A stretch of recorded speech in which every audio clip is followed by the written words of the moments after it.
Hello friends, मैं कविता गोयल आप सभी का हार्दिक स्वागत करती हूँ। आज हम जो पढ़ेंगे नेशनल जीके के मोस्ट इम्पोर्टेंट 15 क्वेश्चंस जो कि एग्ज़ाम के पॉइंट ऑफ व्यू से बहुत ही ज़्यादा इम्पोर्टेंट हैं और पिछले एग्ज़ामों में बार बार पूछे जा चुके हैं। तो चलिए शुरू करते हैं।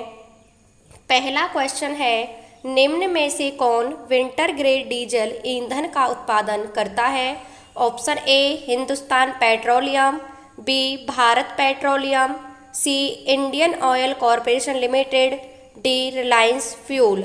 इसका जो राइट आंसर होगा वो होगा option C Indian Oil Corporation limited.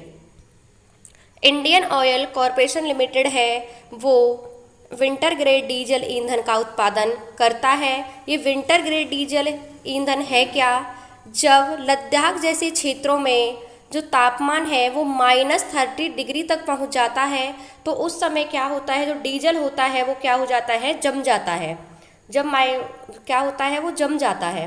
तो इसके समाधान के लिए इंडियन ऑयल कॉरपोरेशन ने विंटर ग्रेड डीजल ईंधन तैयार किया है। ये ईंधन क्या है, ये -33 डिग्री पर भी तरल रहता है, ये जमता नहीं है। तो इसका राइट आंसर होगा Indian Oil Corporation. Question number 2, WTO जिसकी फुल फॉर्म है वर्ल्ड ट्रेड ऑर्गेनाइजेशन की स्थापना कब हुई? ऑप्शन ए 1 जनवरी 1995, बी 16 अक्टूबर 1945, सी 7 अप्रैल 1948, डी 16 नवंबर 1945। इसका जो राइट आंसर होगा वो होगा ऑप्शन ए 1 जनवरी 1995। 1 जनवरी 1995 को वर्ल्ड ट्रेड ऑर्गेनाइजेशन की स्थापना हुई थी।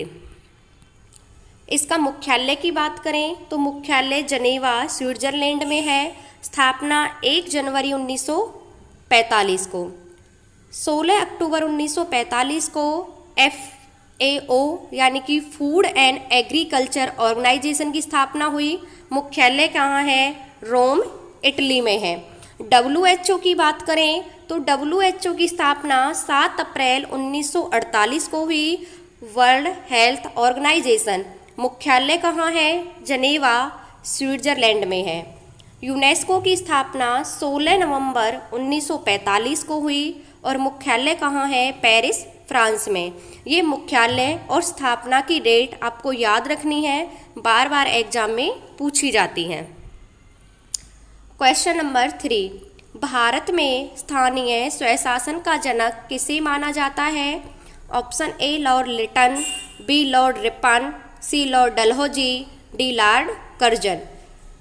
इसका जो राइट आंसर होगा वो होगा option B Lord Ripon. Lord Ripon को भारतीय स्वशासन का जनक माना जाता है। इन्हीं के शासनकाल में 1881 में नियमित रूप से जनगणना हुई थी भारत में पहली बार।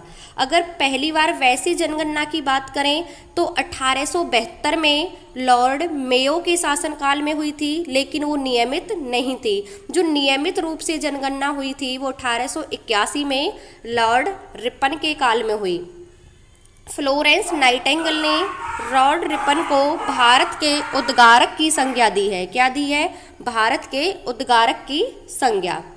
बात करें हम लॉर्ड डलहौजी की तो लॉर्ड डलहौजी ने लैप्स की नीति यानी कि राज्य विलय का सिद्धांत अपनाया था। इसमें होता क्या था कि जो भी राजा निसंतान मर जाता था उसके राज्य को अंग्रेज अपने राज्य में मिला लेते थे। इसी को बोला जाता था राज्य विलय का सिद्धांत। सबसे पहले 1848 में सतारा को मिलाया था। अगर कुशासन के आधार पर पूछें तो सबसे पहले अवध को मिलाया गया था कुशासन का आरोप लगाकर। लॉर्ड डलहौजी के ही शासनकाल में रेल चली थी 1853 में मुंबई से थाने। बात करें लॉर्ड कर्जन की तो बंगाल का विभाजन 1905 में लॉर्ड कर्जन ने किया था। अगर बंगाल को विभाजन की रद्द की बात करें तो 1911 में लॉर्ड हॉर्डिंग ने इस विभाजन को क्या कर दिया था? रद्द कर दिया था। तो ये थी कुछ इंपोर्टेंट फैक्ट।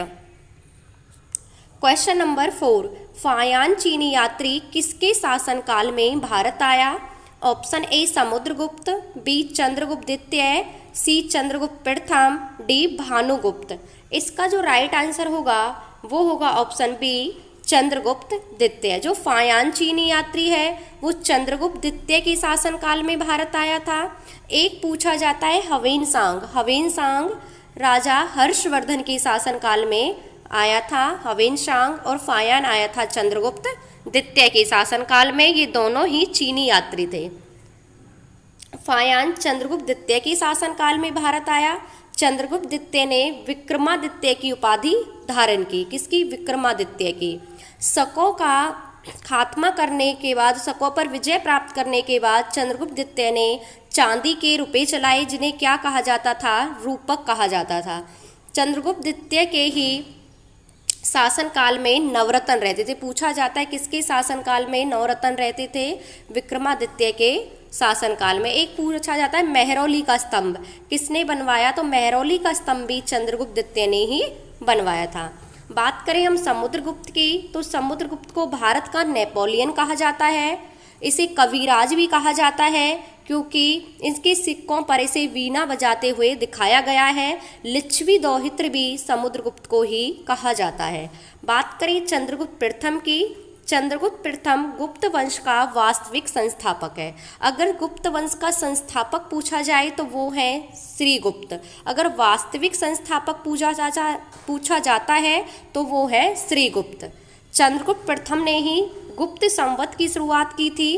कब की थी? 319 ईस्वी में, ईसा पूर्व में की थी गुप्त संवत की शुरुआत। किसने की थी? चंद्रगुप्त प्रथम ने। चंद्रगुप्त प्रथम ने लिच्छवी की राजकुमारी से विवाह किया था। बात करें हम भानुगुप्त के एरन अभिलेख की, तो हमें उससे सती प्रथा की जानकारी मिलती है। ये क्वेश्चन कई बार पूछा जा चुका है कि सती प्रथा की जानकारी हमें किस अभिलेख से मिलती है? तो भानुगुप्त के एरन अभिलेख से। क्वेश्चन नंबर 5, अलाउद्दीन खिलजी की सेना अध्यक्ष का नाम बताइए जिसने तमिल साम्राज्य पर आक्रमण किया और अपार धन दौलत के साथ लौटा। ऑप्शन ए बलवन, बी नसरुद्दीन, सी मलिक काफूर, डी जलालुद्दीन। इसका जो राइट आंसर होगा वो होगा ऑप्शन सी मलिक काफूर। मलिक काफूर इसका सेना अध्यक्ष था जिसे अलाउद्दीन खिलजी ने दक्षिण की विजय यात्रा के लिए भेजा था। अलाउद्दीन खिलजी की सेना अध्यक्ष कौन था? मलिक काफूर था। मलिक काफूर को 1000 दिनारी कहा जाता था क्योंकि इसे 1000 दीनार में खरीदा गया था। तेलंगाना के शासक हैं जिनका नाम है प्रताप रुद्रदेव द्वितीय ने मलिक काफूर को क्या दिया था? कोहिनूर हीरा दिया, और जिसे मलिक काफूर ने अलाउद्दीन को भेंट कर दिया। अलाउद्दीन खिलजी ने अलाई दरवाजा, जमात खाना मस्जिद, सीरी का किला इनका क्या करवाया? निर्माण करवाया। अलाउद्दीन खिलजी वंश के सबसे शक्तिशाली शासक थे। क्वेश्चन नंबर 6, विश्व की सबसे गहरी झील कौन सी है? ऑप्शन ए कीवू झील, बी मलावी झील, सी विक्टोरिया झील, डी बैकाल झील। इसका जो राइट आंसर होगा वो होगा ऑप्शन डी बैकाल झील। बैकाल झील विश्व की सबसे प्राचीन और सबसे गहरी झील है। बैकाल झील विश्व की सबसे प्राचीन और गहरी झील है। इसकी औसत गहराई की बात करें तो वो है 700 मीटर। औसत लंबाई 636 किलोमीटर है। यह झील रूस के साइबेरिया के क्षेत्र के दक्षिण में रूस के 2 राज्यों की सीमा पर स्थित है। एक पूछा जाता है कि भारत की सबसे बड़ी खारे पानी की झील कौन सी है? वो है चिल्का उड़ीसा में, और मीठे पानी की पूछें तो वो है वूलर जम्मू कश्मीर में। ये आपको याद रखने हैं। क्वेश्चन नंबर 7, किस वायुमंडलीय स्तर में अधिकतम मौसमी संबंधी घटनाएं घटित होती हैं? ऑप्शन ए आयन मंडल, बी समताप मंडल, सी क्षोभ मंडल, डी मध्य मंडल।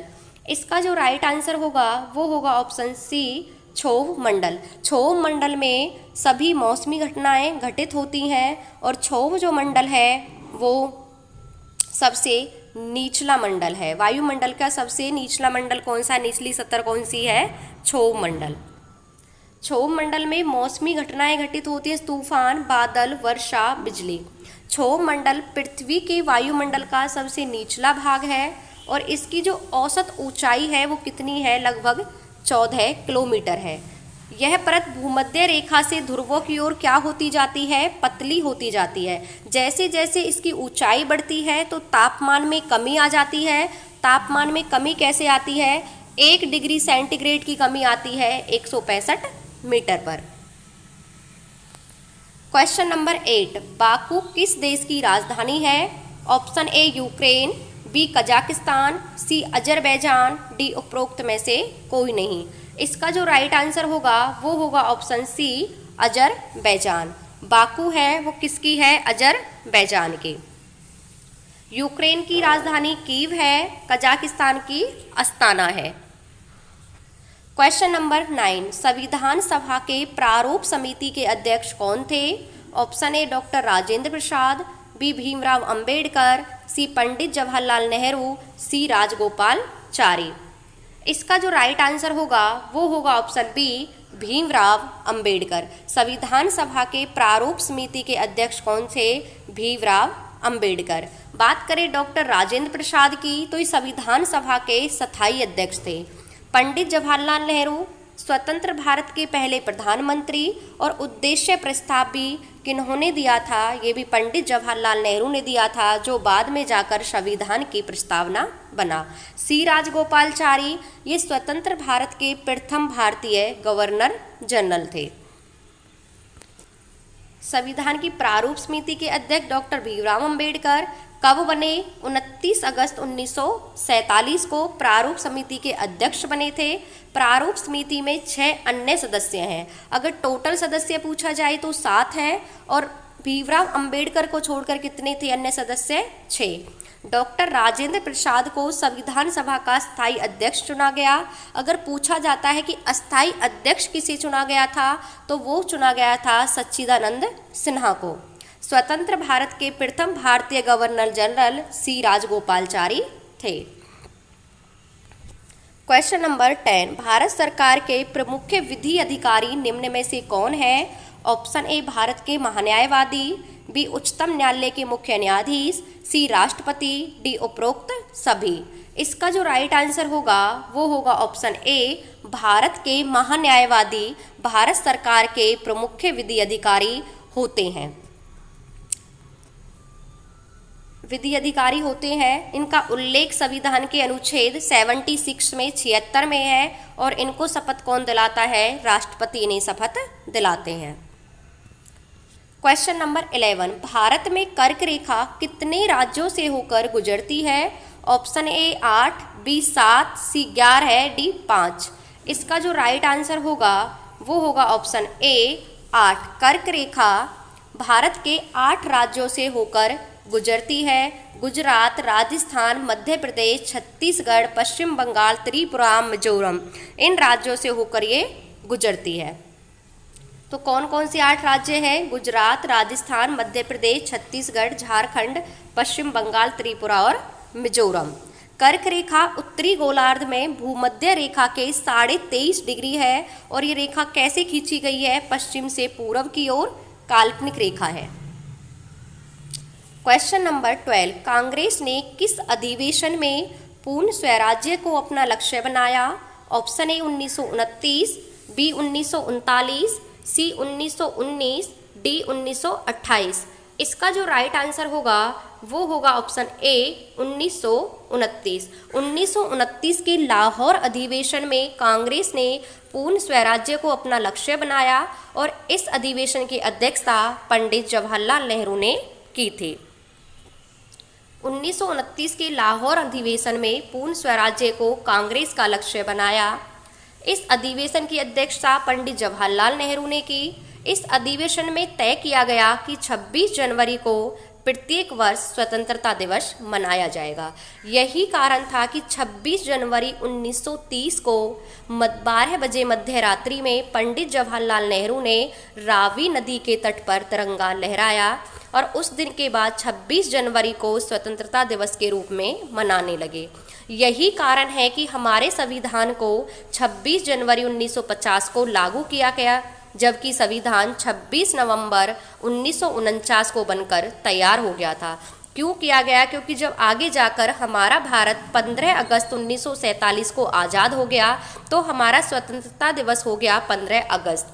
जब हम 1930 से 26 जनवरी को स्वतंत्रता दिवस के रूप में मना रहे थे तो इस तारीख को हम यादगार बनाना चाहते थे। इसीलिए हमारे जो मेंबर्स थे संविधान सभा के, उन्होंने डिसाइड किया कि हम संविधान को 26 जनवरी को लागू करेंगे। जिस दिन को हम स्वतंत्रता दिवस के रूप में मनाते आ रहे थे, अब उसे हम गणतंत्र दिवस के रूप में मनाएंगे। तो इसी कारण से संविधान को 26 जनवरी 1950 को लागू किया गया। क्वेश्चन नंबर 13, फेदोमीटर का उपयोग क्या मापने में होता है? ऑप्शन ए भूकंप, बी वर्षा, सी समुद्र की गहराई, डी ध्वनि की तीव्रता। इसका जो राइट आंसर होगा वो होगा ऑप्शन सी समुद्र की गहराई। फेदोमीटर का उपयोग समुद्र की गहराई को मापने के लिए किया जाता है। फेदोमीटर का उपयोग समुद्र की गहराई को मापने के लिए, भूकंप को मापने के लिए सिस्मोग्राफ का प्रयोग होता है। बात करें हम ध्वनि की तो ध्वनि की क्षमता को मापने के लिए ऑडियोमीटर का प्रयोग किया जाता है। रेन गेज का प्रयोग वर्षा की मात्रा को मापने के लिए किया जाता है। क्वेश्चन नंबर 14, रायगढ़ का किला किस ऐतिहासिक व्यक्तित्व से संबंधित है? Option A Rana Pratap, B Shivaji, C Akbar, D Mohammad Tughlaq. इसका जो राइट आंसर होगा वो होगा ऑप्शन बी शिवाजी। रायगढ़ का किला शिवाजी से संबंधित है। इसका निर्माण शिवाजी ने कराया था। किसने कराया? शिवाजी ने इसे 1674 में अपनी राजधानी बनाया। रायगढ़ का किला है कहाँ? ये महाराष्ट्र के रायगढ़ जिले के मेहाड़ पहाड़ी पर है। कहाँ पर है? मेहाड़ की पहाड़ी पर है। एक क्वेश्चन पूछा जाता है कि किसने शिवाजी को पहाड़ी चूहा कहा था? तो औरंगजेब ने शिवाजी को साहसी डाकू और पहाड़ी चूहा की संज्ञा दी थी। क्वेश्चन नंबर 15, आज का लास्ट क्वेश्चन, मानव अधिकार दिवस कब मनाया जाता है? ऑप्शन ए 2 अक्टूबर, बी 5 जून, सी 14 सितंबर, डी 10 दिसंबर। इसका जो राइट आंसर होगा वो होगा ऑप्शन डी 10 दिसंबर। 10 दिसंबर को मानव अधिकार दिवस मनाया जाता है। 14 सितंबर को हिंदी दिवस मनाया जाता है। 5 जून को विश्व पर्यावरण दिवस, 2 अक्टूबर को गांधी जयंती। 10 दिसंबर मानवाधिकार दिवस, 2 अक्टूबर गांधी जयंती, 5 जून विश्व पर्यावरण दिवस, 14 सितंबर हिंदी दिवस। तो ये थे आज के most important 15 questions. Thank you.